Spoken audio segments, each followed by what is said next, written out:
Carey, and thank you for tuning in. On this podcast, get to know those who work. Welcome to my podcast, All Things Agriculture. I'm your host, Eric Carey, and thank you for tuning in.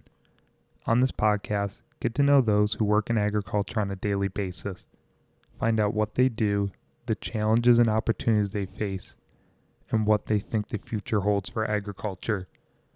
You'll also have a chance to hear what they do for fun when they aren't working hard to feed the world. If you're watching on YouTube, please consider subscribing to my channel and leaving a thumbs up and a comment below. If you prefer the audio version, you can listen for free on Spotify, Google Podcasts, Apple Podcasts, Breaker, Pocket Casts, and Radio Public. And if you'd like to get in contact with me, please email me at allthingsagr@gmail.com. Thank you and enjoy the episode. And we're live. Hi. And here we go. Hi, everyone. Welcome back to All Things Agriculture Podcast. Thanks for joining us today. Pleased to be joined by Troy. Troy, how you doing? Good. Hey, thanks for coming down. I know it's a little bit of a drive, but I thought it'd be a fun afternoon to have you stop in. I appreciate that. It's the old guy and the new guy, right? Yeah. Wait, the old guy and the young guy. How old are you? Like 30? 29. Oh, I'm almost 30. Holy cow. So you're still a teenager. I'm the young I'm end, 58. Right? How old's your dad? He'll be 68 in February. So 68. He's got almost 10 years on you. Okay. All right. Well, we'll see how that transpires this perspective. Yeah, it should be a neat, If it isn't, well, it isn't. Sorry, audience. I think they'll be thoroughly entertained by this. So anyway, Troy, why don't you go ahead and introduce yourself so the world can know who you are? So, see, I said so. That's a bad word. You've got to be more concise, because if you get transcribed, you'll have the so and the ums. Oh, it's terrible. Troy Bishop. My family and I farm in Deansboro, New York. Been there since 1880. Wow. Family farm. My granddaughters will be potentially the sixth generation on the same land. So we do a little custom grazing, which is different than a lot of your audience. I've been doing media, writing, freelance writing, photography, that type of stuff for the last 16, 17 years. And I work at the Conservation District. So I'm one of those agency people that help farmers implement better grazing practices or any other soil health practices, conservation related. So, and lately I've been plowing snow too. So at 3 a.m. when you're, I guess, what time do you milk? We started about 4:30. Okay, well have been up for an hour plowing snow, and because I guess I can't sleep, so I might as well work. So I would say that we're farmer entrepreneurs. We're just trying to make a living like everybody else in various capacities. So, and the Grass Whisperer tag, I've pretty much been running that for the last 25 years. So that's an interesting tagline, because it was before the cannabis trade. So now every once in a while on GoDaddy, there's somebody requesting to take my domain name. Really? Yeah. And sometimes when you type in, depending on what you type in, if you type in just Grass Whisperer, there'll be a connotation of cannabis or hemp or something, or lawns. That's basically, you have lawns or pot. Okay. I tell myself and tell others.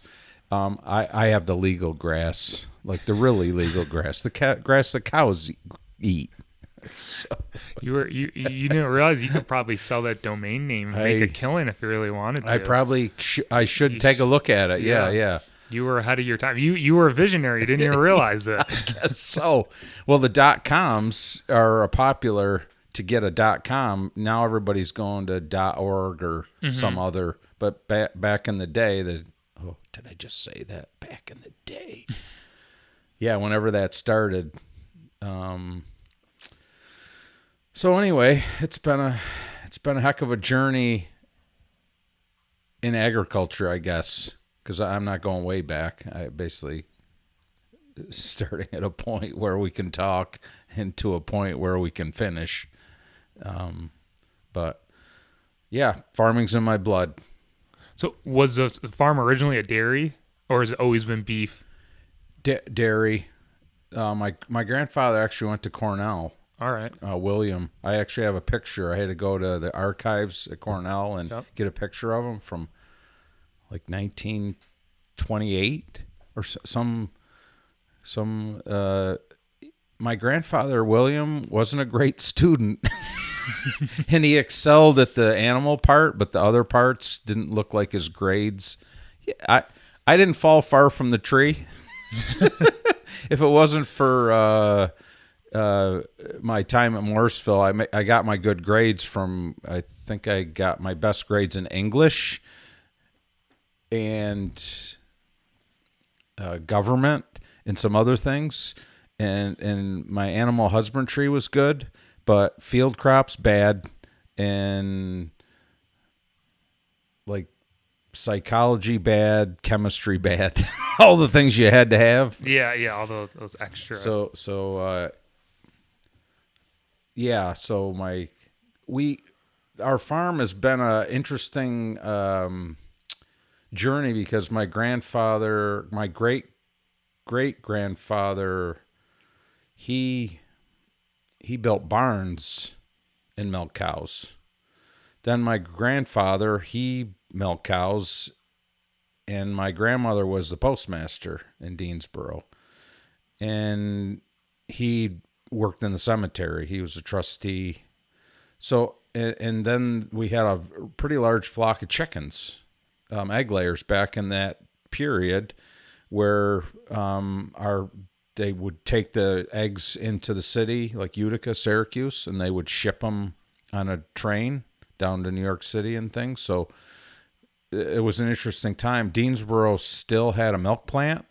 So I remember the canned milk. Mm-hmm. Yeah, the cans. My grandfather made a living on 14 Guernseys, and the milk was so thick. I remember, like, I'm not sure why. I know why, because he worked like crazy. But you would think he would just be dead because he would basically take the Guernsey milk and just glob, glob, glob on a piece of toast. And that would be his, like, breakfast and lunch. Just like, wow, full fat all the time. Yeah. Anyway, he was thin as a rail. Like, he was just a worker. And so that transpired into my dad, who didn't like milking cows. I can say that on the air. You know, he wasn't a big fan. But he was an FFA kid, and he built chicken shelters and got into agriculture on the tax side, the accounting side. Okay. And then we had beef, freezer beef trade and stuff when I was a kid. And then somehow I got hooked on dairy. I thought, I'll be a dairy farmer. And I went to Morrisville, and I was thinking on the way down here that Morrisville College experience, I got an associate's, which today's almost worthless if you don't have a bachelor's or or a master's. It keeps jumping all the time. Yeah, it was kind of crazy, but in animal husbandry, though, that kind of stuff isn't even, I'm not even sure. They call it animal science or some other animal. It's hardly even taught anymore. Herd health. It's just part of a overall curriculum. So, but I gave it a hard go, and Morrisville College taught me how to make milk, which I did. There was a couple of us in Deansboro that we were the young farmers of the future. My friend Bob, he's in the paper for, young farmer making all this milk and everything else. He went out before I did. Oh. Because we basically knew how to make milk, but the profit margin wasn't great. So we were buying a lot of inputs to get that milk. In some way, shape, or form, since my dad is an accountant, we had a debt threshold when I went into farming that we weren't going to exceed. And so I milked cows for 7 years, built everything from scratch, did my own concrete work. My brother and I refurbished the barn and everything else. And I'm a casualty. I thought, back in, I think it was early 90s, the price of milk went to $10. And there was no future in it. What would have been the cost of production? Because today's terms, $10 sounds really low, but back then that was probably low, but not. The cost of production was about that. Okay. There was a point, again, I remember when I was driving down here, there was a point where I rolled over my bulk tank. Like I had to, on 35 cows, I had a 4,000 gallon bulk tank. Every other day it was rolling over. I mean, I was making some milk, but the profit margin was, I did what I thought was necessary. And so then you get a price like that and you say, well, I guess I'll go to an alternative plan of grazing and trying to, be more efficient. And was grazing even a thing back, like in terms of people were out doing it, or was it just like, well, everyone does it. We basically, when I started, we had a night and day pasture type of thing, just like my grandfather had. And then Daryl Emick was on the scene back in 85, 86. And so my grandfather and I went to a meeting, and Daryl talked about it. I went right home, and we started putting up fences but it still wasn't enough. Okay. The price of milk was in the toilet, and I basically we had a really dry summer in the early 90s, and the milk price was going to go lower. That's what the thing was saying, and I sold out. Worst day of it's not the worst day of my life, but one of the worst days. If any dairy farmer or farmer concedes to failure, it's a tough, when you're walking in that barn, just imagine you walking through your barn and there's nothing in there.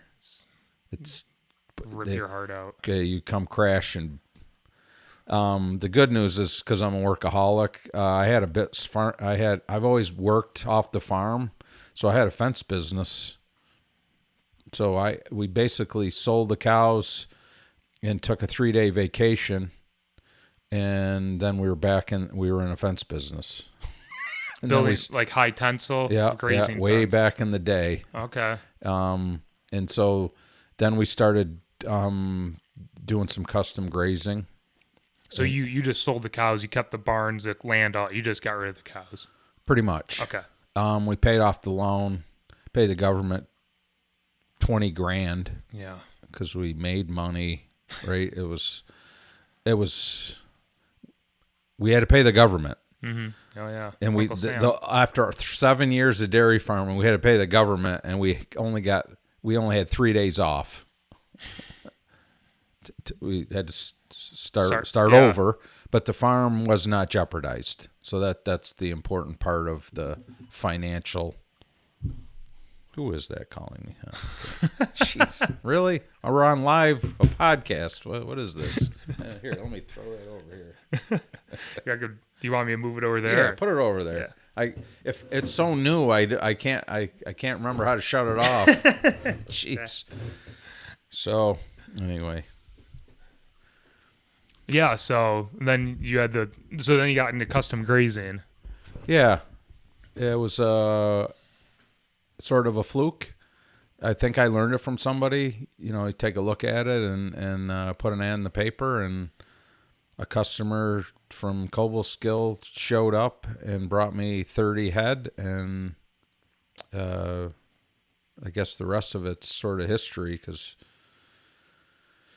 in some way, shape, or form, we've been custom grazing almost ever since. Either myself or my dad, and basically turning grass into meat or weight gain for dairy heifers. So we've never milked, other than my daughter's had dairy goats. Okay. We haven't never milked again. In some ways, I thought I would. Well, I'll always milk. I'll milk again. After a while, stuff gets obsolete. The milk market is what it is. Mm-hmm. Certainly from your previous guess, it's not great. Yeah. I work with a lot of dairy farmers. It's not great for the amount of resources and time and everything else. It's not great at all. Yeah. Oh, you probably, as much as you probably almost, I don't know if you're happy you didn't, but it's probably almost, you get back into it and you're just on that hamster wheel again if you aren't careful. And it's, well, the reality is, back in the day, if something broke, it was $1,000, which could happen at any moment, right? Mm-hmm. Now it's 5 or 10, yeah. Milk pump, just things random. So you're saying, oh, I think I could do this. I could do it organically or whatever. And there's health insurance that's through the roof now. And so that it's not something we're going to step back into. Yeah. Just price of fertilizer this year. Oh my God. It's crazy. Just everything's kind of like crazy. It's crazy. Yeah.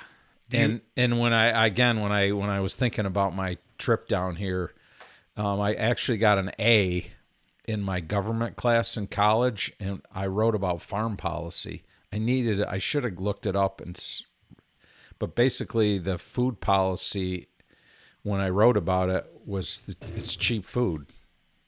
The cheap food policy is killing us. Mm. Right? Yeah, it's great. Yeah. It's great, to feed America and everything else, but we're becoming the casualty. Yeah, it's cheap food for the population, but it comes at a price somewhere. It's for me, it's not sustainable. No. It's not sustainable for me. It's not sustainable for you, a 30-year-old. I mean, there's only so many efficiencies that you can muster, and I don't actually know the answers. I think I thought I did, but there's so many players and there's so many rules and so many, like, no one even knows. What is there, like one guy or 3 people that know about the milk pricing system? Yeah, I mean, it's so convoluted and confusing. It's, Andy Novakovich is the one guy that I know who knows it inside and out, and he can answer any question you have. But my dad knows it well. Yeah. But it's like I've been trying to figure it out. I've been home for almost 8 years now, and you look at the numbers or how they calculate this or that, and it's just kind of like, it takes a while to to grasp it and understand it. And it's constantly changing. Yeah. Again, I'm in the business of media. I'm in the business of farming. I'm in the business of conservation, and so I get it from all sides. And these self-imposed quotas, there's just so much. And when you go to the store and buy a carton of milk, you don't really realize how much, like, backstories there are to that gallon of milk. Yeah. It just, anyway, we'll never milk again. We'll drink milk. Yeah, we'll eat cheese. Yeah. My granddaughter is a huge yogurt fan. I mean, she eats yogurt every day. But we're the dairy part of our life is going to be for the next generations or whatever, if it comes to that. So I think our goal over the 130 plus years has been to keep the farm debt free and operating as a farm, however that looks, and be I would say fiscally and soil health responsible, because debt can take your farm down, and so can losing your topsoil. Mm-hmm. So those two things are important. So do no harm. And again, I'm just a placeholder for my daughters and my granddaughters. They'll get a farm. I don't know what it'll look like. We can only do what we can do, but we're not going to plunge it into useless or unfulfilling debt. And we're not going to do anything generally to degrade the land. We're going to keep improving the land, and that's my mantra at this point.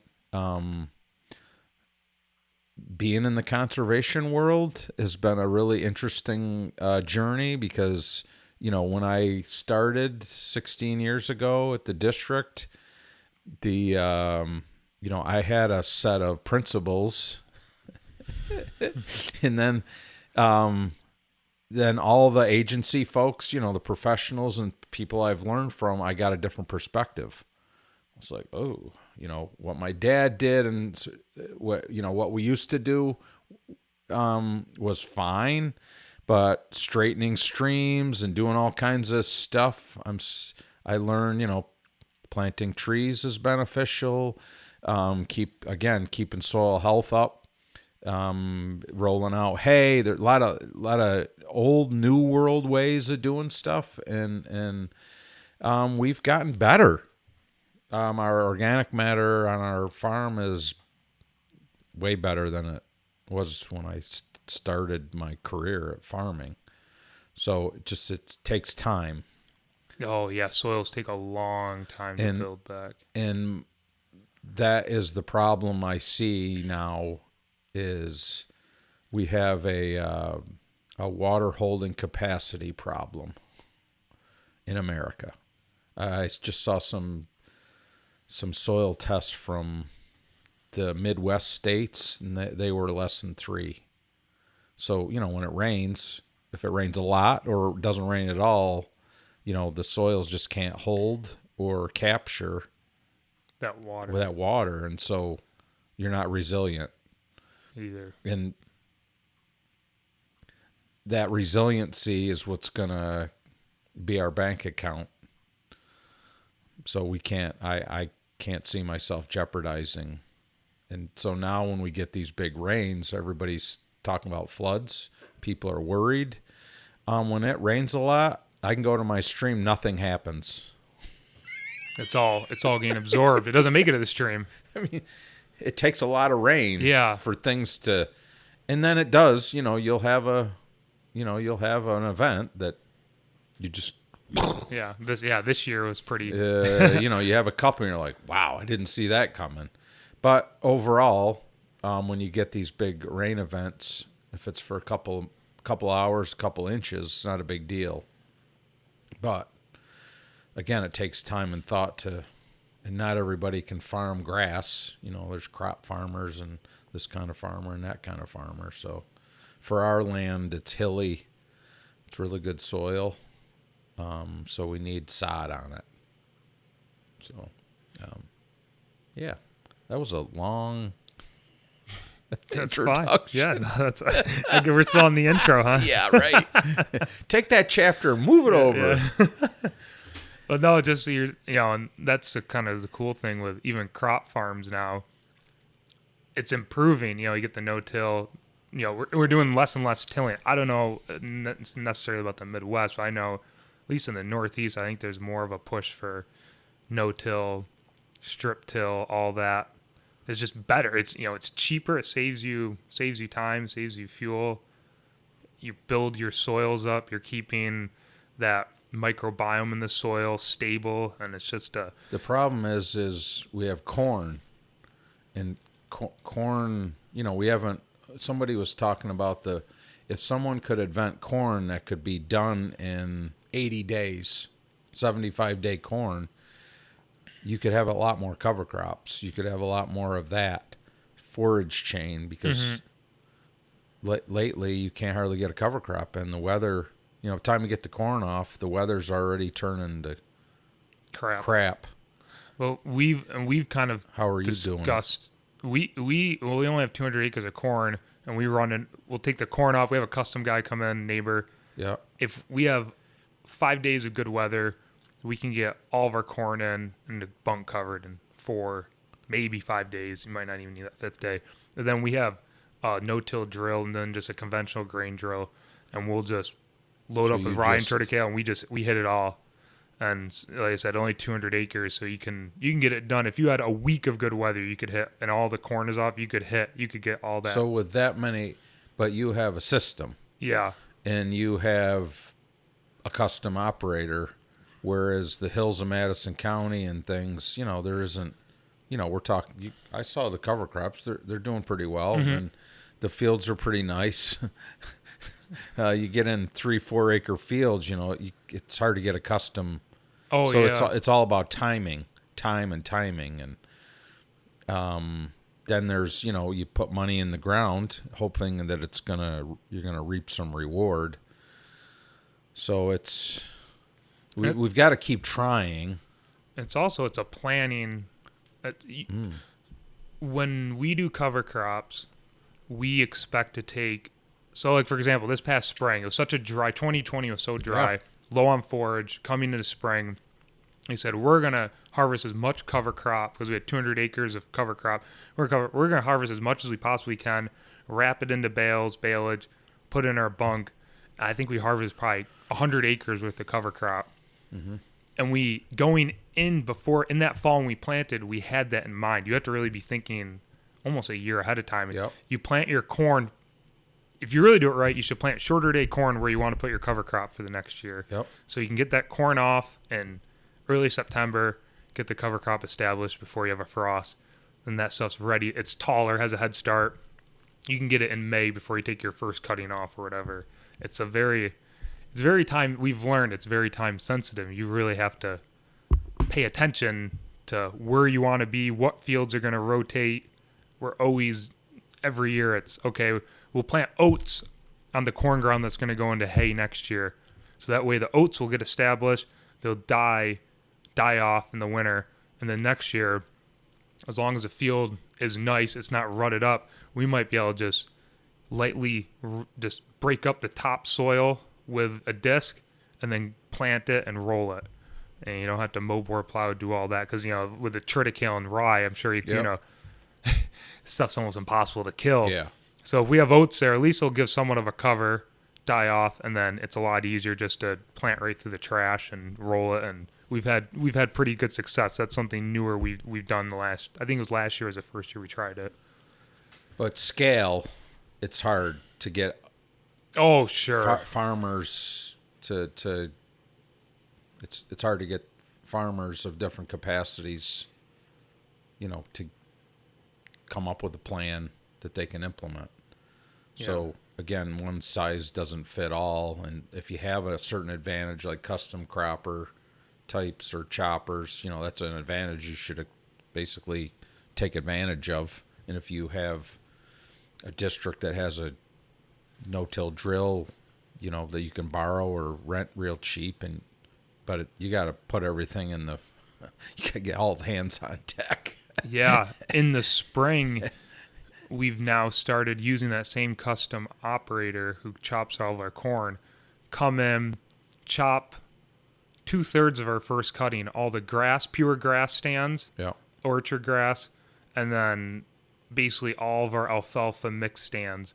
Because what would happen is we're trying to hit cover crops and plant corn and chop, and you got to choose what's the best. I was like, well, cover crop, you don't want that to head out, then it's dry cow feed, heifer feed. So we'd usually go after that, and then try to get the hay, let the corn planter sit. And now we have him come in, custom. He takes care of the first cutting in about a day and a half. We put someone in the silo to push and pack, and that's done. And then we can just squarely focus on cover crops and corn. And the pure sand alfalfa, that can wait another week or two because it's not going to flower out. So it's like you said, it's no one size fits all. Every farm has to. Is that something you brought to the table, or your dad? He was the guy. Cover crops. Yeah, it was more my dad. Really? Yeah. I thought you young bucks were. I was all about it. So when I came home, I took over a lot of the herd stuff, basically all the herd's work, and Dad did all the crop, just solely cropping, feeding cows, and he would just read about cover crops and, hey, cover crop and strip tilling, and maybe we should try this. Yeah, sure, let's give it a try, and we just slowly every year did. Wow, that's rare. Your father drove that train. But that, and then as time went on, I kind of I think it was last year, the year before, I said, this first cutting is an issue.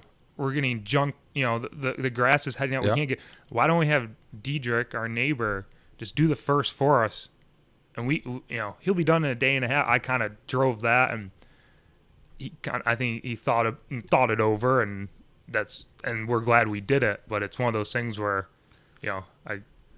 I kind of pushed him a little bit on doing that, and I think it's worked out really well. We plan on keep doing it. So it costs something, but you gain a lot from that feed. As you get high quality haylage and baleage. It'll pay for and cheaper milk. Yeah. In some respects, higher quality feed. Mm-hmm. Cows milk better on your grass forage, right? It's homegrown. Yeah. Yeah. I'm appreciative of that. It takes a lot of planning. Sort of the same with grazing. It's the planning process that gets overlooked. The implementation's actually pretty easy. It's the inventory management. It's the decision making, pre-season, and then certain decision days, I call them, throughout the season to, how are we doing? How's the inventory looking? What decisions do we need to make? And I think there's a saying, a lot of farms work in the business, not on the business. And we should take the time to work on the business, whether that's sitting around with a cup of coffee once a month or something, like reevaluate. Mm-hmm. Usually I'm too busy to reevaluate, but a good decision could really help, down the road. Yeah. Or if you have an issue, address it and fix it. And yeah. Well, it's like when this was a couple years ago, I think in 2019, before the pandemic, I was at a conference and I can't remember where it was. I think it was in Fabius. It was for a grazing meeting, and you asked everyone, when do you put your cows first out? How do you decide when to let your cows out for the first time? And everyone kind of had their own, or how do you run them through the first? There's really no right or wrong answer. It depends on what is your goal. What are you trying to accomplish? And that's a hard question because everybody likes recipes. Mm-hmm. It's one of my other interesting, recipe. Everyone likes recipes, and I do too. But the recipes don't mean anything unless you got some kind of goal that it fits into. And we've tried a lot of stuff at the farm, same as you. You go to a conference, get all jazzed up. Oh yeah, I'm coming home. I remember I spent like $1,000 on Ian Mitchell Innes, and he had talked about parking the bush hog. You can mob graze it and everything else. Well, I came home full of vigor, and I told my father, "Yeah, we're parking that bush hog. We're not. No more mowing. No more clipping. No more clipping." I think my father didn't talk to me for like 2 weeks because he said, "What does that guy from South Africa know about upstate New York?" And we didn't have enough cows. We didn't have enough plan to mob it and effectively, do what he talked about. The premise was good. We did park the mower, but we re-implemented it because in New York, over-resting is just about as bad in some respects as overgrazing, right? The weeds get ahead. There's a lot of growth. Yeah. So we need to harvest it because if we don't harvest it or clip it or do something, trample it, we lose our solar panel. We lose new growth. Yeah, So everything's a canopy. perspective. That was one thing he said. I don't give recipes. We're like, what? What? That's why we came here. We like recipes. Give us the recipe. We're ready. We're ready to write it down. How do I do this? Just tell me how to do it, and I'll go do it.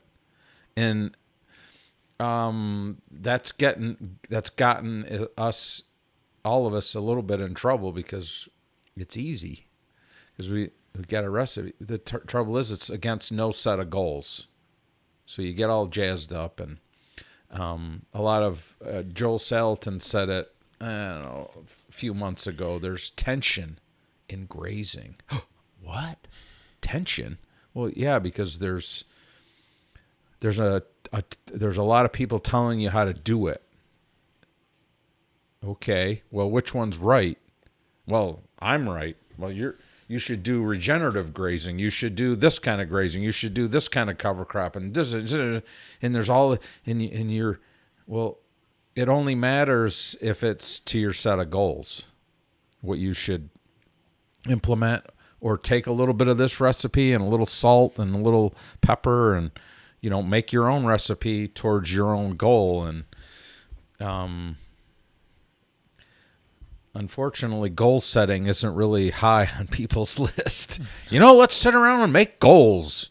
Ugh, man, that's going to require like a whiteboard and somebody facilitating with sticky notes. And I just want to move some fence. Yeah. I don't want to do that. That's true.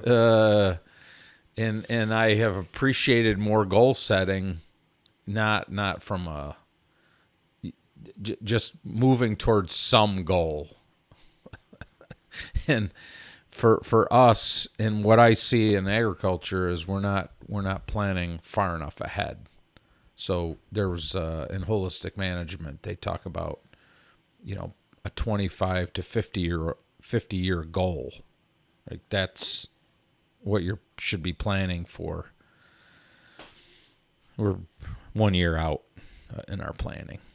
So we should take a longer view in our regimen of planning and things that we want to achieve, because it's going to help our decision making. The only thing with that is, isn't it agriculture, like you alluded to, it changes so much. Is it really reasonable to make a long-term goal that far out?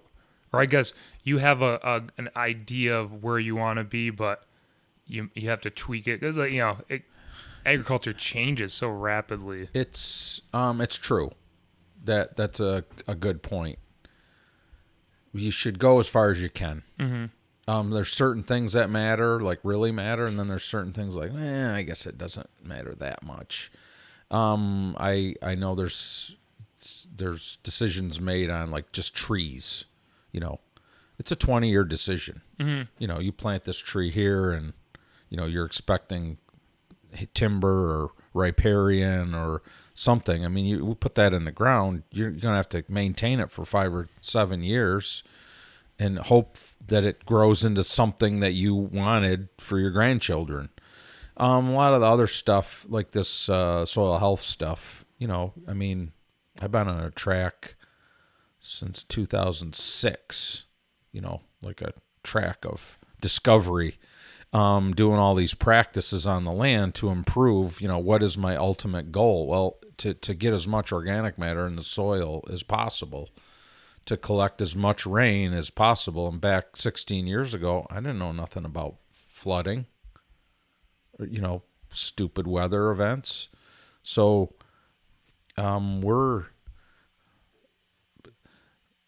some of this decision making now has to encompass crazy weather. And I'm not really sure what the recipes are because it's site specific, right? You have hills just like me. You have to take care of your resources similar to mine. What are the best ways to do that?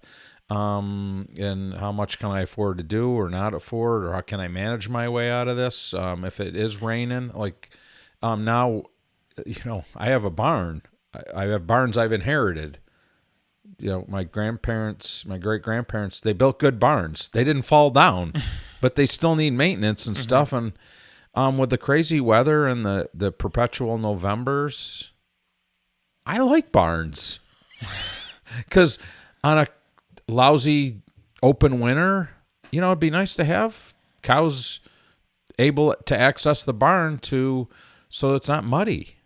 It's not tearing up the land. Yeah. So is that coming back? I mean, that's part of a strategy to, they're talking about open winters.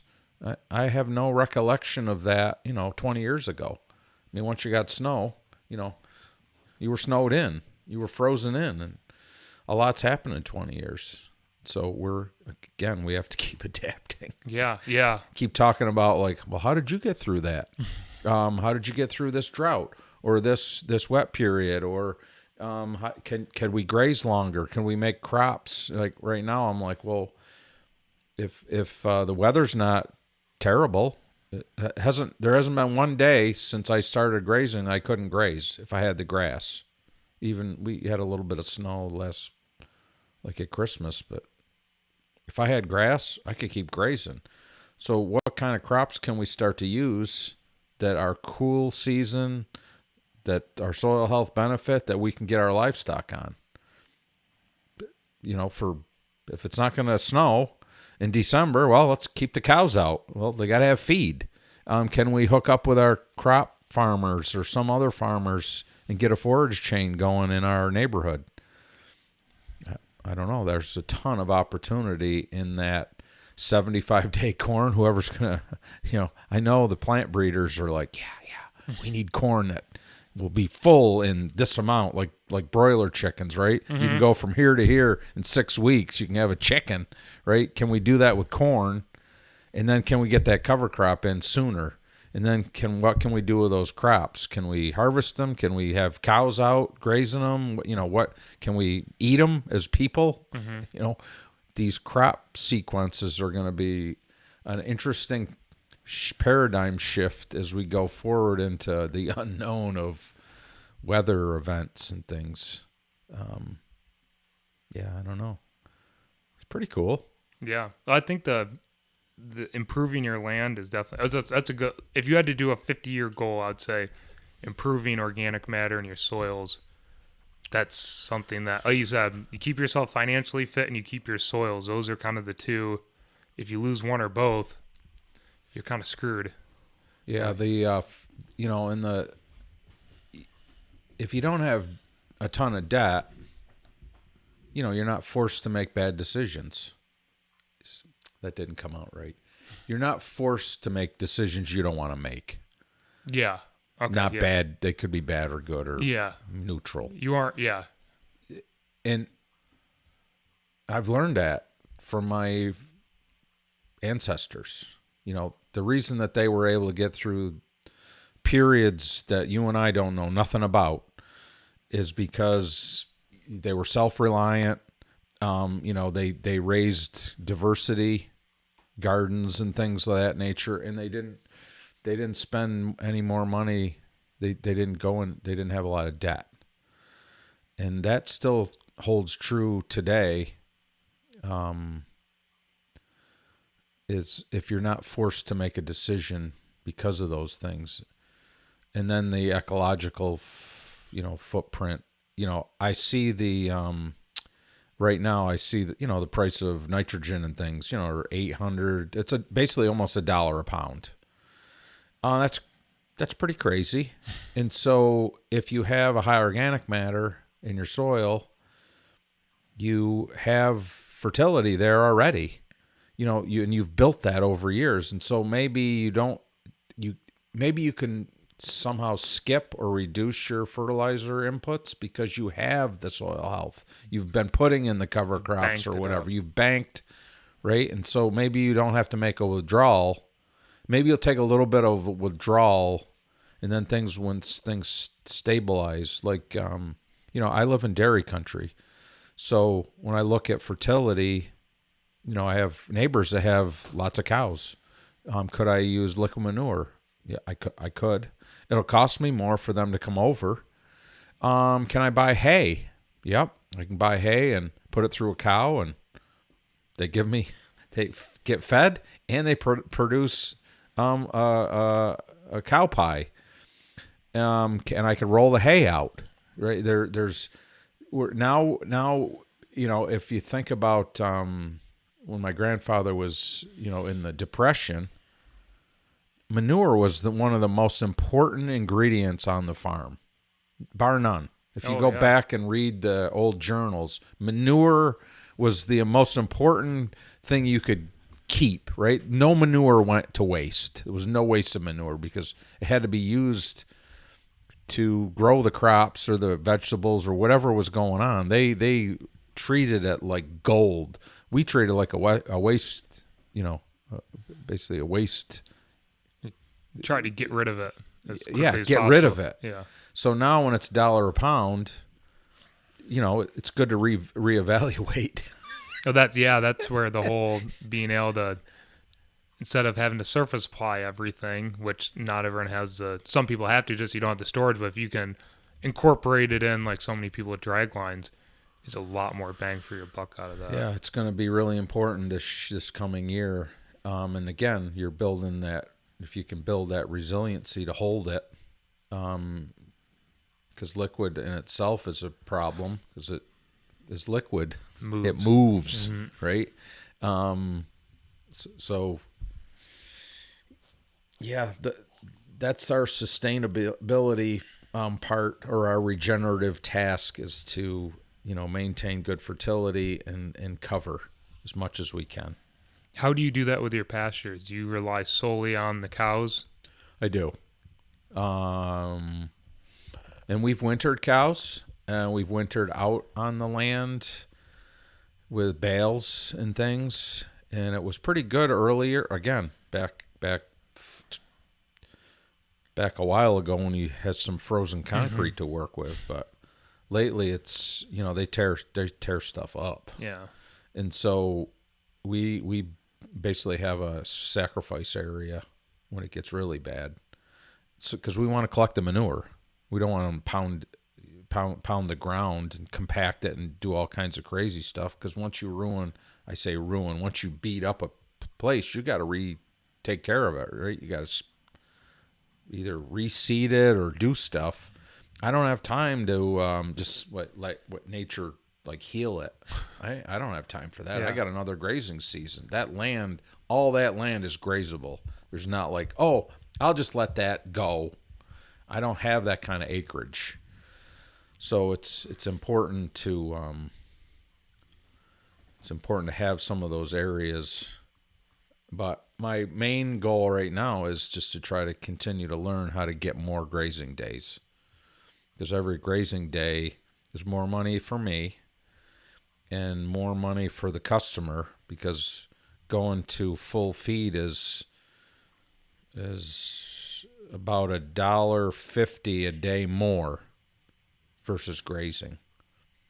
So I'm still trying to learn about getting more grazing days, and it seems to me like I'm going to have to change my management. So I've been learning from other farmers that some farmers are planting cover crops in a varied, like on pasture. They're either interseeding into pasture, or they're basically saying this piece of pasture is going to get a full spectrum of some kind of crop, like annual crop. So it's going to grow really tall. It's got sorghum in it. It's got all kinds of stuff. Sunflowers. It's got a myriad of stuff, right? It costs money to do it. Yeah. But you gain a bunch of time for the rest of the farm to recover. And then, so that is a basic strategy. And then the perennial guys, they basically have a lower stocking rate. They just don't have as many cows, or they've switched to sheep. Their footprint's smaller. And so everyone's trying to figure it out. I don't know what the recipes are, other than I look at, see who's successful, who keeps doing these things, and trying to learn. And then I know in my neighborhood, all of us have people that grow corn for a business. Well, how can we stimulate them to plant something once the corn comes off that we can graze? Maybe we graze it in March. Maybe, but finding a forage chain where it's cheaper to take the cows to the feed than it is to bring the feed to the cow, if you're in a local area. Mm-hmm. That is an opportunity that is yet to be vetted. And I think it's possible, but two people have to be partners, not adversarial. Yeah. Like, well, what's in it for me? Well, what's in it for what we don't know exactly. What is it for the corn guy or the corn and soybean mix? What is it? Because everyone's saying, well, you need to put the livestock back on the land. That's good for the land. Is it? Well, I don't know. People, 50% say, oh, yeah, it is. And the guys that actually own the land and run the crops, they don't want cows there because then there's fences and they need watering. And then they're talking about compaction. And then cow manure brings weeds. I don't know if it does or it doesn't, but there's a connotation that cows aren't great. That's why you go to the Midwest, there is no cows. There's thousands and thousands and millions of acres of corn and beans, and there's no animals anymore because that's the system that we've been working on. But I think the system could get a change. And so for us producing us vilified livestock farmers, because we're vilified for making meat. Yeah. We could what can we do to partner? What can we do to have a partnership with somebody else that's not has livestock? And it has to be financially viable for two people to be partners. It can't be you win and I lose, or you lose and I win. That's we can't have that. We have to have some kind of some equilibrium there. And honestly, I don't know what recipe I don't know the recipes and how that works out, because we view ourselves a little like competition. Well, Eric, he's down there. Well, I'm not competing with him because, he's got a custom cropper. And let's be partners. Let's not be competitors in this realm of feeding animals or trying to lower the price of our inputs, because the price of our products aren't getting any bigger. Yeah. Yeah. So what we sell, and we want to survive. We still want to survive or thrive. And so, just like I see a renaissance of where my grandfathers were, nobody ever owned. Only one person owned the thrashing machine, right? They had thrashing parties, right? The Plain community, they build barns, right? They have barn building. There's a community, right? Nobody owns all the stuff. One person has this, and they share, right? There's an equal community-based. Everybody has to own everything, and part of the interesting part, again, after you've been in agriculture this long, is I realize I don't need to own anything. Sometimes it's cheaper to hire it out. It usually is. Like somebody said, well, where's your manure spreader? And then I said, well, I go to Clinton Tractor and I rent a manure spreader for the weekend, and that's it. What do you mean? They rent a manure spreader? I said, yeah. If there's a manure spreader, they'll bring it to you. You pay the rent on it for the weekend. It was like $300, and you go spread your manure. I compost. I take all the bedding pack or whatever, and I put it in a pile, and I let it in August when it's a nice day and the grass or the crops can uptake the stuff. Once it's been sitting for 4 or 5 months, it's a heck of a lot easier to spread. Oh, yeah, it breaks it doesn't apart. Yeah, and it doesn't hurt the machine, and it's $300. When I looked at the price tag on it, it was like $26,000. I get to rent it for like 2 days. Yes, it takes planning. It takes the last time we had a big thing, I rented a skid steer from my neighbor, a couple $100. He had a grapple. I was able to load manure spreaders so fast, like my father never had to get off the tractor. I mean, the equipment, I don't need to take on that kind of debt. I need to be lean and mean and do what I do. And everyone has to own everything. And, we need partners. We need to share. We need to start coming together more as a community to support each other. And it's really important that we somehow get to that because everyone's becoming more autonomous. I think you've alluded to your cover crop pals. You're doing a podcast, where again, there's sharing of information, there's sharing of some equipment, and there's a sharing that we all want to get better. We're not adversaries or competitors or whatever. Together. We're all playing in a crappy system, a cheap food system. So let's not. We can all get drawn down from the bashing of the farmer. Okay, let's just do what we do. What do we do best? And I think we're best when we're a full community in partnership. Where everybody wins, if that is even possible these days. It'd be nice to see that. And I'm fortunate that I work with the plain communities around New York State, and I see the camaraderie in that system working. And it works differently than our system, I would say.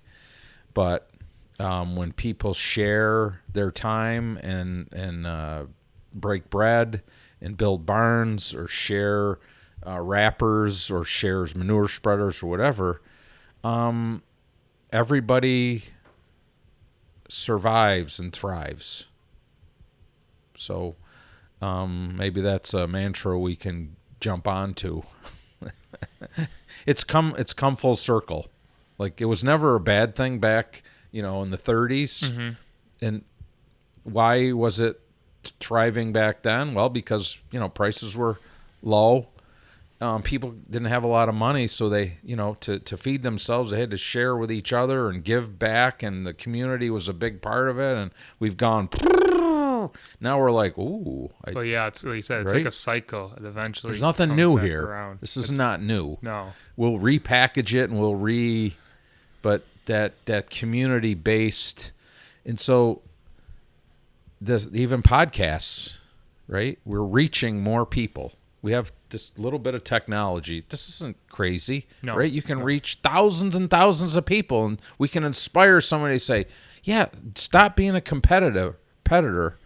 Let's be friends. Let's both win. Let's not beat each other. There's only 1% of us. Let's not kill each other. Let's not beat each other over the head. Well, it's mine. It's mine. It's mine. That's not doing our grandkids any good. We're racing to the bottom, is what they say. Yeah, whoever they are. Yeah, they say. I don't see a future in that.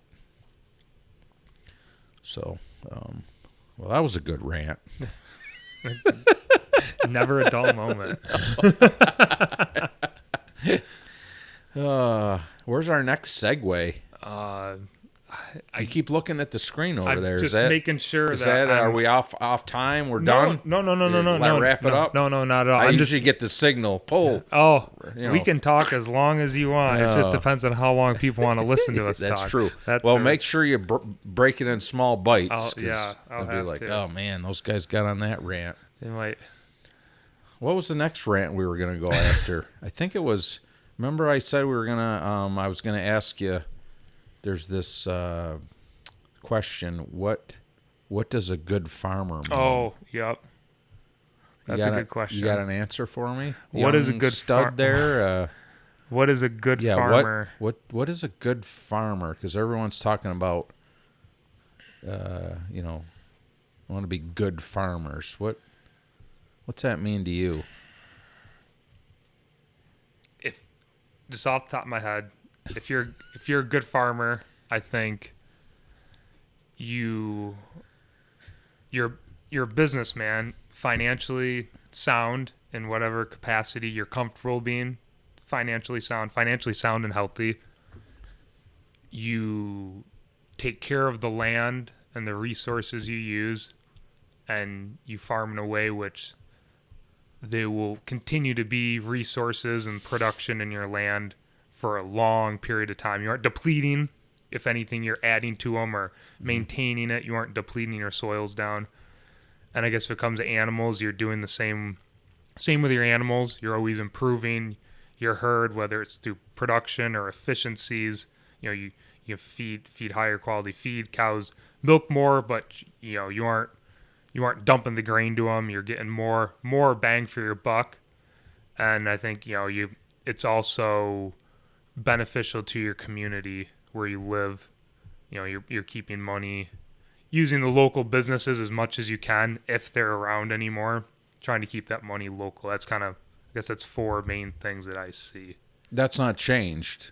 We've lost focus a little. Mm-hmm. Again, go back, read old books, talk to older people, and some of those advantages keep popping out. And how do we harness those traditions? I like the good. I always like banter me. Banter me, because there's a thing going around that says it's been going around for a while. Farmers are the first environmentalists. So a good friend of mine said, some are. Ooh. Like, you mean some aren't? Yeah, some aren't. And we need to strive for better. And for me, it's knowing it's the right time, the right place for the right reasons. Even when doing it illegal is still legal. I think somewhere that's a mashup of Alda Leopold and Alan Savory. So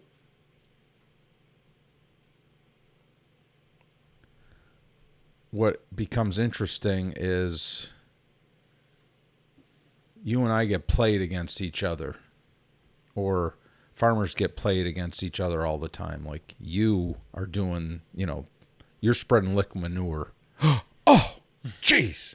And no, in my perspective, that's bad. Mm-hmm. And we're constantly fighting. The 1% are fighting within.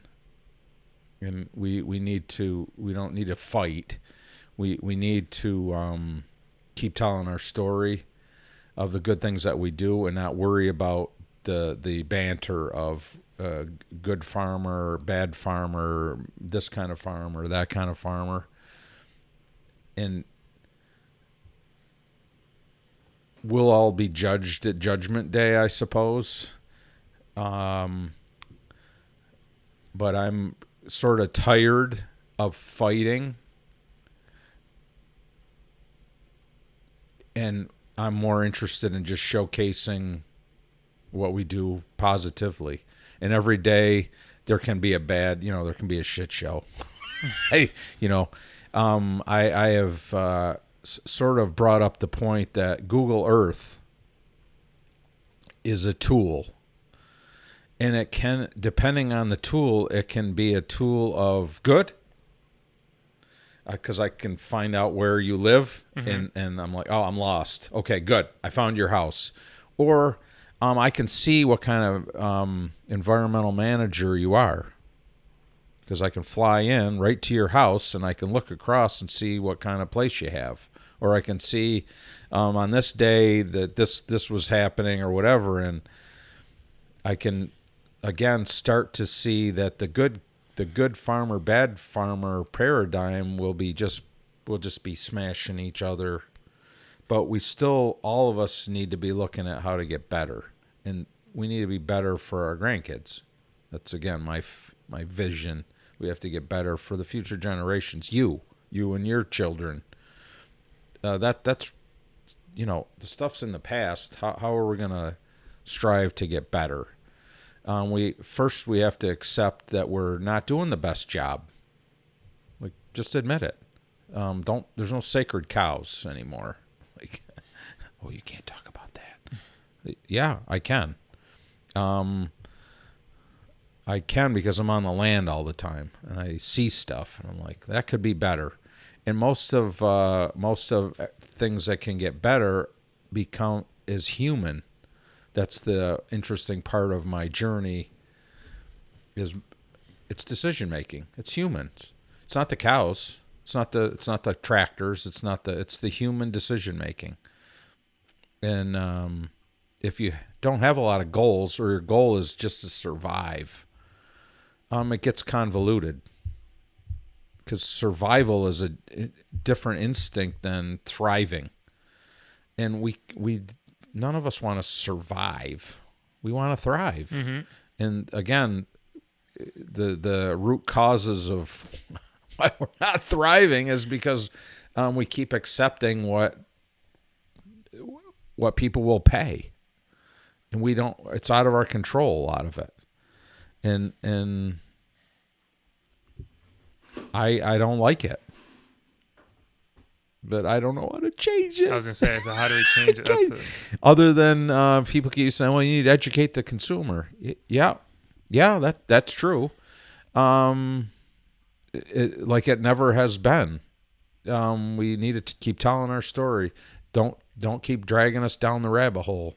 We need to be outliers, out forward. Here, I'm proud to offer up our farm as the guinea pig of, you want to see transparency? Drive right in. We'll give you transparency. Yeah, I can show you that this could be better. This could be better. This is really good. This and that. What's interesting in my tenure in the media is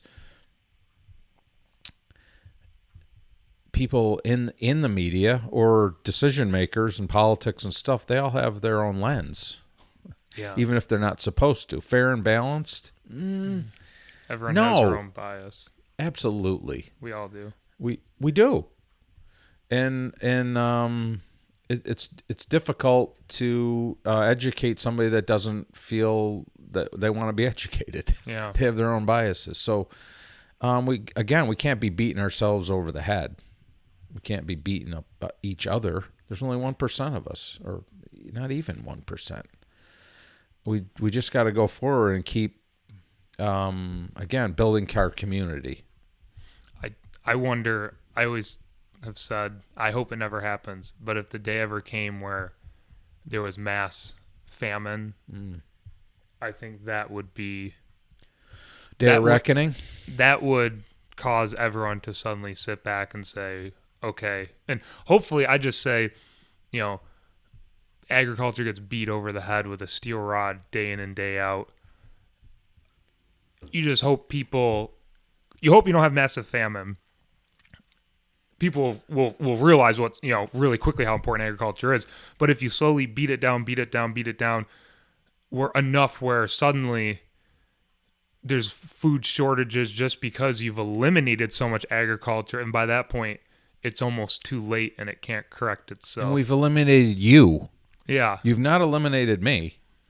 You've eliminated you and the future generations. This is not a conversation for me. Yeah. I'm too old. Yeah. Right? I can railroad. I can have resources. I can wordsmithian, but it's about you and the future generations. And we don't want to have a famine. No. But we also have huge opportunities to change our food system, because if you take a drive from Ohio to Iowa, which I have done in a car, the amount of food we could still produce is unbelievable for human consumption. Right now it's full of corn and beans, but we could easily, if the market is there and people need more salads, more whatever people want, we will step up. We have a tremendous capacity yet. We're just in a paradigm where corn and beans, and I just saw so much opportunity. But people need to pay for it and want it. Yeah, that's and for and then if imports shut down or whatever, I'm still struck by the pandemic. I mean, we're still in, I guess. We are. Yeah.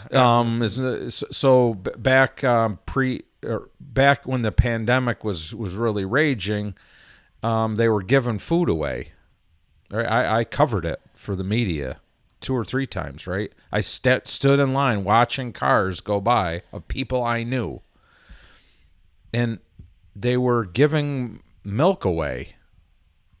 DFA, let's say, were giving milk away, and I was struck by, but then you're dumping the milk on farms, but then you're giving it away, and I was really struggling to see how the dairy farmer wins. And they were charging the dairy farmers to do that. Right.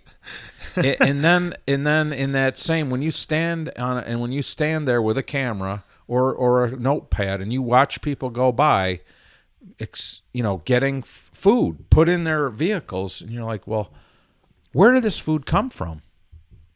Where is this food? There's tons of food. There was dairy products. There was all kinds of diverse products. Like, where it just continues. Like, how much food? It's like there's so much food. Where does this stuff come from? Will we ever run out of food? What is it going to take for folks to? I mean, I honestly, my perspective is totally jaded because I've never been hungry. Yeah. I don't know, and I don't want to know. My grandparents were hungry, in a way, in the Depression and World War, we've been through world wars and rationing and things of that nature. My perspective isn't probably in the game. I don't know about hunger, but we don't want anybody to go hungry. No, not in this country. No. We have too much opportunity, but we still can't do it for nothing. Because you can't stay on the land if you make nothing. Right? Yeah. People still want their tax. The towns want their tax money, and it's just an interesting. Where are we going? In the pandemic, everyone was starting to talk about local. It was a pretty big boom, yeah. right? Yeah, I remember how much the beef, the shelves were empty. I mean, it's crazy. You know what? Most of my friends that have sold locally, customers come into the farm and they did a lot of work to sell themselves. They're talking like 60 to 70% of those customers have gone back to the way they were, right? They've retained some. Well, how many pandemics is it going to take for the customers to support the local farms? I don't know. I don't want to have a pandemic every year. No, to me, that doesn't feel like a great marketing strategy. to get people to buy food on farms. Yeah. We still have all these avenues, these opportunities that farms can provide food for, wholesale, retail, local, these types of things, because it's a marketing thing. Do you have time to farm and market too? Ugh. Yeah, that's the other thing. Do all the things, wear all the hats that you need to wear. Oh, there's only so many hours in a day, like you said. Spending time at a farmer's market all weekend, and then go home and farm all week, and then when do you have time to spend with your family? But yeah, it's a very interesting time that we're facing as we go forward, and I believe that the farmer will produce what you ask. There's not one thing that we won't. If you want it, we can make it. I'm sort of struck again because I get to write about it. About the meatless, not the meat, the pseudo meat, the Franken fake, meat, yeah. the fake meat, the veggie meat, the lab grown meat. It's lab, it's this. And I'm like, all right. Let's say that, let's say I saw Snoop Dogg. I was watching a football game. Snoop Dogg was on, touting the Beyond Meat. I was like, oh, Snoop, you're killing me. What is this? And so then I'm like, well, if there's a need for Beyond Meat, there's farmers that provide the ingredients for that product, whether it's, I don't know what it's made out of, peas, all sorts of stuff. Vegetables, right? Yeah. Well, isn't that good for agriculture? There's a segment of agriculture that can produce those ingredients to make that stuff. You and I may not love it, mm-hmm. Yeah, but there's farmers. True. Yeah, that's true. There's agriculture makes everything that you eat. Now you could say, well, there's processing, which doesn't include agriculture. There's stuff, like dyes, and I don't know all that. I don't know. There's, let's say, some of that's manufactured. Yeah, there's a long list. But a lot of stuff that goes into any ingredient comes from a farm. So I'm always pondering, okay, well, let's not beat up. We're vilifying the beef farmer. We're pooping and we're peeing and we're farting and But then I'm like, well, if the consumer wants oat milk, there's a ton of farms that can make oats. You just said you grow oats. Well, maybe oat milk needs oats from Cortland County. Or are we in Tompkins? Tompkins. Yeah. We can get.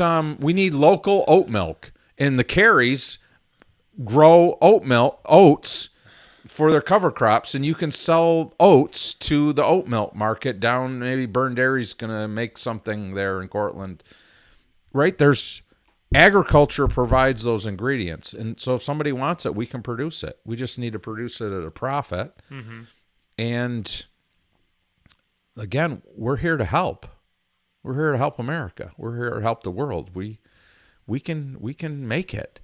So you don't have to beat us over the head. Well, the veggie guy, he's the one that's the good farmer. And you guys that do the livestock, with your farting cows and stuff, you're the bad farmer. And I'm like, no, I eat vegetables. I like vegetables. Mm-hmm. I like meat. I like this, and this, and everybody in agriculture produces it for me. I can go to the supermarket if I'm feeling a little, I don't know, like I need more salad because I've had too many Christmas cookies. I can go right over there and someone in agriculture's made that for me. The choice is unbelievable. We should be celebrating the choice. We shouldn't be beating ourselves over the head because you make oat milk. You make oats for oat milk, mm-hmm. or you make nut milk. You produce nuts, right? Every ingredient comes from agriculture. I think we're missing the boat because what's interesting is everybody wants us to fight, right? Yeah. We got to have controversy. We got to have that meat guy's got to beat up on the veggie guy. Do we? There's millions and millions of people that eat both or one or the other. Let's share in the, so you don't eat meat today. Well, as long as you're buying vegetables and whatever, you're still supporting agriculture. Let's not kill each other over it. Let's not beat each other up. There's only a few of us left. But man, do we get raked over the coals? Yeah. Yeah. And you know what? We don't have a big spokesman. Like, I can't think of, like, I mean, you have organizations. Yeah, but I don't see, like that one person, remember you were talking about if someone was sitting here, you'd want to interview, you said Joe Rogan, right? Oh, yeah. You said, you know what? We need a Joe Rogan of agriculture, where he says it. Says it. What needs to be said. He's well versed in the controversy or the science and the right. He knows how to. We don't need to defend. We need to keep saying that we can help in all genres of your life, and we don't have that strong person. I don't believe. I'm like. People are saying, well, maybe Joel Salatin would be, well, maybe Joel, but Joel doesn't maybe like your liquid manure. Someone that gets the complete picture and can take that message of sharing, and here's what farmers can do. It'd be nice to have a couple of folks that just rock it. I'm not. I was gonna say, Troy, you can do that. I am not that guy. I want to. You do your own videos and stuff. Yeah, I'd like to, but I'm not that well versed. All I do is keep reading blog posts and things of this one says it's good and this one says it's bad, and I'm stuck in the middle. Like, half the people say those beef cows eating that grass are a problem. And then the other half are saying the regenerative is good. Those beef cows are doing this for the soil. And I'm like, yeah. And they got 50% of the scientists saying no and the 50% saying yes. And you know what? I'm tired. I'm tired of reading that stuff. I'm just going to do what I believe is right for my farm and my community and my water cycle and those types of things. And I can't, there's so much noise. It takes energy. Yeah, it can be. It takes energy to feel if you're right or wrong. I don't want. It's not a right or wrong question. Agriculture's here for everybody. Like, stop beating us over the head. Like, again, I'm an omnivore, right? Yeah, I can eat everything. I can eat everything, yeah. Right?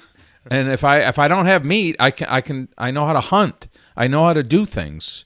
I know how to collect berries. We know how to freeze and can and do these types of things so we can still survive. If you got to eat nuts for a while, we can do that. If you have, beef, that's great. If you have venison, that's great. But we're just beating ourselves up, and again, that's not a great paradigm for the next generations. Maybe it's the next generations like yourself. Take the bull by the horns and say agriculture is here for everybody. Like, where's the playoffs, the NFL playoffs, have a commercial.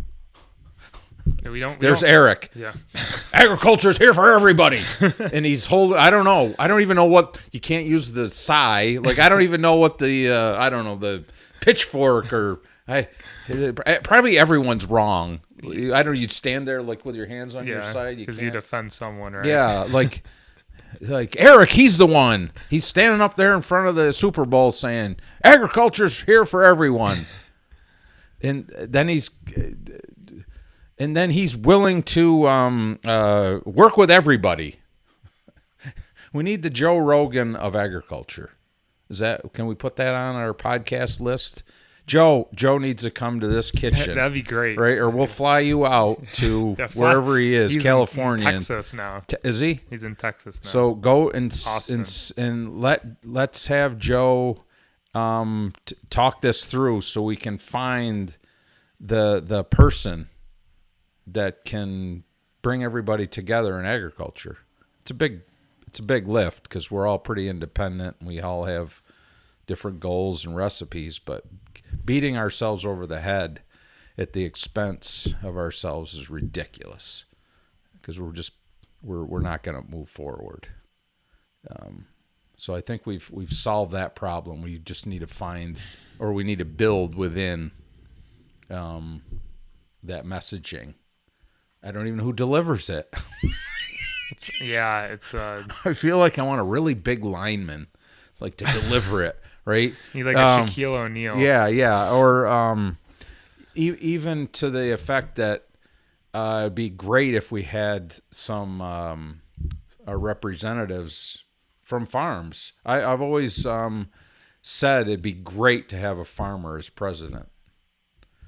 And I would have no idea who that would be. Yeah.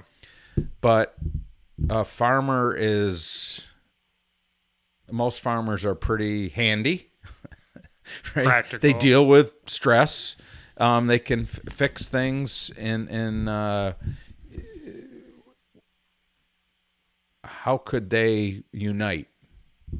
It'd be an interesting conversation if you had another podcast moment with someone that is a agriculture uniter.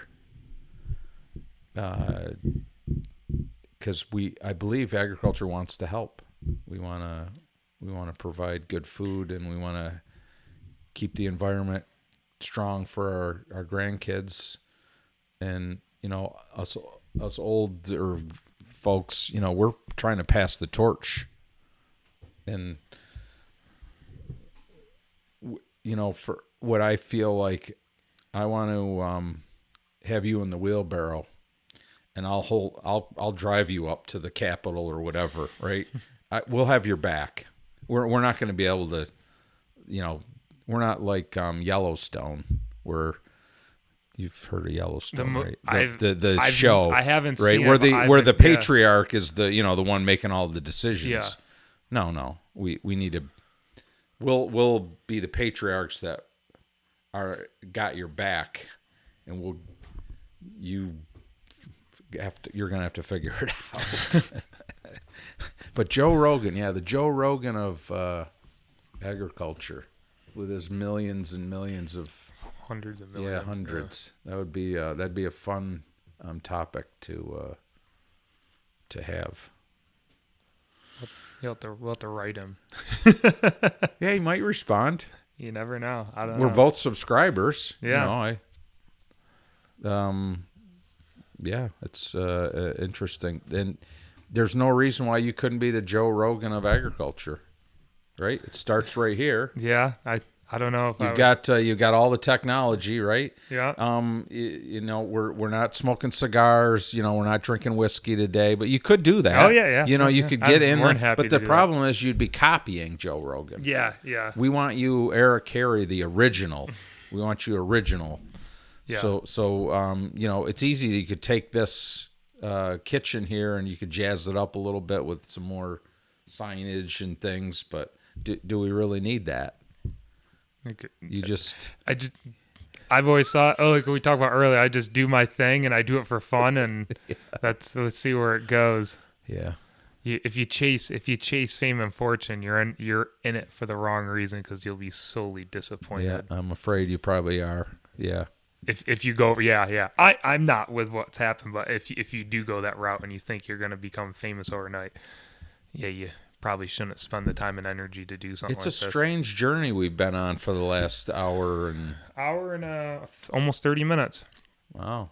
Goes fast, doesn't it? I don't even know what we talked about. I'm like losing. Well, first we talked about what I was doing, and then that's pretty boring. And then I wanted a little banter. And we talked about cover crops for a while. Then we talked about what's a good farmer a little bit. We talked about, and then we segued into grazing, the being a leader in agriculture. Yeah. Then I just got flapping my lips. It got pretty ranty. That's fine. So now we have to wrap it up. Yeah, so I guess well, that'll be easy. I'll I guess talk a little bit. I know you have a website and a blog. I guess kind of what's that all? Kind of wrap up kind of like what you do besides, you do media, you do grazing stuff, you do. So just trying to make, like I said, I'm just trying to make a living like everybody else. And so I have lots of times when I write stuff, it's published, but if you don't subscribe to that newspaper or publication, you don't see it. So my website is a basic way for folks to read stuff they might not be able to. They don't subscribe to they can get it on my website.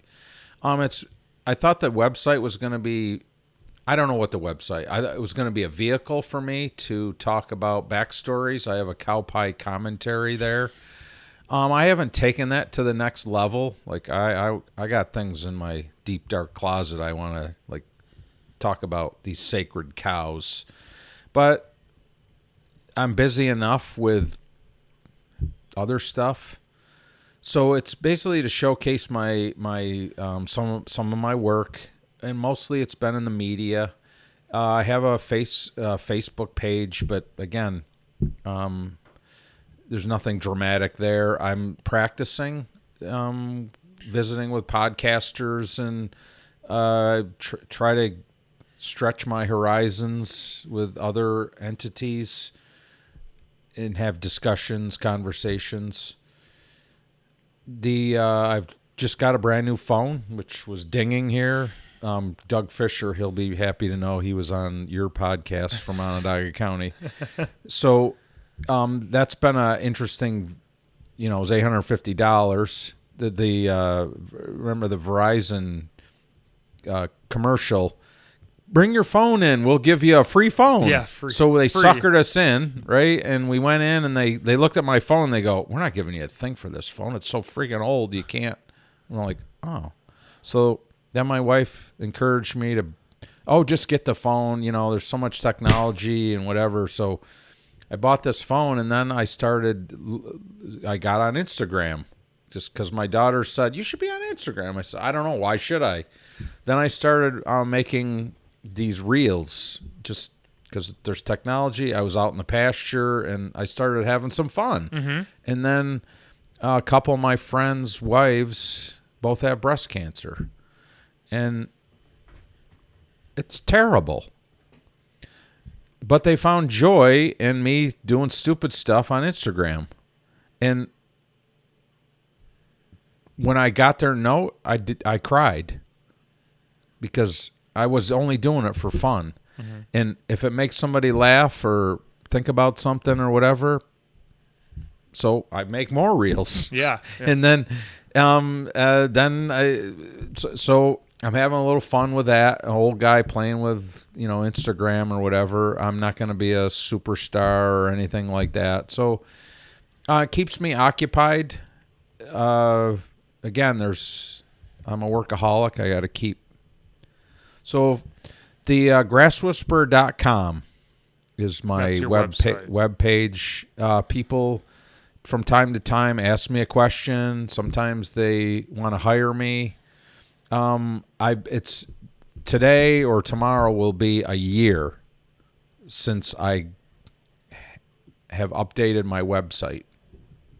So I had it all redone by some nice ladies out in the West, Alder Spring Ranch. There's 7 daughters. So Melanie and I think it's Leanne, they helped get my website with new pictures and some stuff that was on there updated. So I looked at it the other day. In a year's time, I had about 50,000 people come to the website. Really? Wow. That's about awesome. 150 people a day. Wow. Come to the website for some reason. So when I look at the analytics, which are probably not the best analytics, So they come and they want to know how to hire me. It's a lot of people. But you know how many people have hired me? Two. So 50,000 people come and they look around and they scroll and they read, a commentary, or they see a picture, some of the body of work. Maybe they read my story or whatever. And I mean, all that time, because I have a PayPal account, I've consulted with some folks that are out of town, but it basically makes me no money. I was hoping, well, if you really like, you're inspired by a piece that I wrote, maybe you'd throw me $5 or something. I'm a realist. That ain't happening. Mm-hmm. So maybe I need to engage with controversy or something that makes. But I never asked people. I never forced them to say, well, you should pay me for this, for the privilege of coming to my website. It's just a place to showcase the body of my work and have a place for me to go with stuff that I create. So it's pretty simplistic, but I might write a blog post about that many people, and everyone is looking at my page, how to hire me, and they're probably wondering, well, how much does it cost to hire him? What does he do? Mm-hmm. What are some of the things? But what is the next step in a web page? I don't know. Maybe engagement. Everyone keeps saying I should write a book. Oh, geez, a book, and they want me to write a grazing book. I don't want to write a grazing book. I want to write a life book with all these stories and backstories, and that's going to take some time. Memoirs of Troy Bishop. Yeah, and then after all that, who wants to read that? Some old guy in a diverse agricultural career? I don't know. I already have a title for it, which I'm not going to divulge, but okay. I have something. But anyway, my wife and I, we're just trying to live a joyful life with our family and try to be kind and do the things that are right as much as we can. So with that, I appreciate your time today. Absolutely. I wish you well on your podcasting career, and hopefully, again, Joe Rogan will call. And I won't hold my breath. You'll have to have a few more notes than what you got. I mean, there's like one sentence there, buddy. That's a phone number. Yeah. See what I mean? You're going to need more than that if Joe comes in here. I didn't even need notes, man. You kept it flowing great. So no, I appreciate it. I appreciate you coming down, and like I said, it's always fun. We can do this again, Oh yeah. If it tanks, if you're like, oh man, nobody watched that. Okay, well. You could ask the audience, what do you want those two gentlemen to talk about? Like, give us something to banter. Like, give a list. Like, make a list. Like, I see. We can come back like in a few months. Yeah, we're back again. What do you want to hear? Let's discuss like 5 or 6 topics, and we could have another. We could. I'm more maybe than happy. Tyler could come back, right? Yeah, I was thinking people. like we could we could have like a round table. I'd have like a boom, boom, boom. It'd be kind of fun. I can get a max of 4 people on this at one time. Nice. With mics, you could have more, and you just it'd be a Donnybrook. Yeah, it could get a little outrageous by that point. But I thought about. Having maybe if he came back, I could have Tyler or someone, or even my dad or something. Your dad. Be a good another. Yeah, because you can't interview your dad because that'd be weird. But he could be over here, and we could. I could. You could be a 3-way. Conversation. Have well, he'd be older. I'd feel younger. Yeah. Then you'd be a baby. Get my grandpa who's 90 on. Oh, your grandfather? Nice. My mother's father. My grandparents on my dad's side both passed away. That would be an interesting perspective. He always. I really want to do one with him because he has a funny story of how he went to Cornell. He's 90 or 91. He went to Cornell, and after a couple semesters, he went to his advisor and was like, I don't think this is for me, or something along that lines. His advisor goes, well, what does your dad do? He said, well, my dad built the barn and paid for it during the Depression. And his advisor, Cornell, said, well, it sounds like your dad will teach you a lot more than we can here. You probably ought to go home. Nice. He has it a completely different, he's seen it change. Yeah. Wouldn't that be fun? Yeah, I would really like to get his, where he began, and he watched the changes throughout the decades. And yeah, that would be very interesting to watch. Mm-hmm. He's up in Cuyahoga County too, so he's seen the entire county landscape change over. Or the three of you can, and I'll take the mic when I'll bombard I'll be the moderator. You'll be the moderator. Right? Yeah. We'll just turn the table. There you go. And we'll have we'll have to make sure that we have equal time. But that would be very very interesting. The perspectives from three generations. Yeah. And then the future. What does each person think about the perspectives and what the future holds? It'd be great.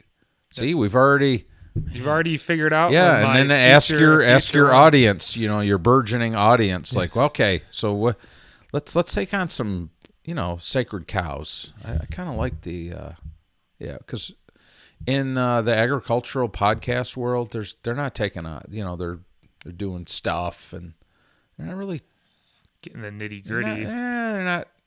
Yeah, they're playing around the fringe a little, but it'd be kind of nice to. Pick on some sacred cows and see where you could go with it. But you'd have to be up for it because it can get messy.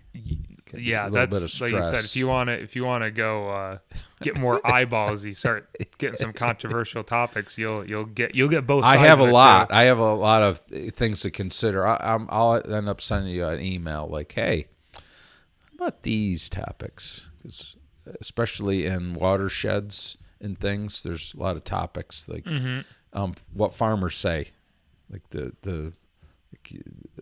we don't, groups of people thinking differently about a certain topic is very entertaining.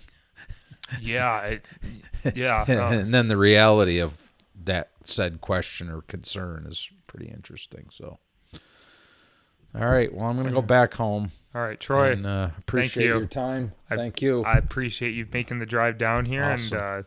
And thanks everyone for watching. And thanks everybody. Well, if you have any questions for Troy, go on his website or put it in the comments on your YouTube page, and we'll email and website. Is that good? Yeah. Okay. So you can find it all down below in the description. And there you go. Have a good day. Have a good New Year, everyone. Happy New Year.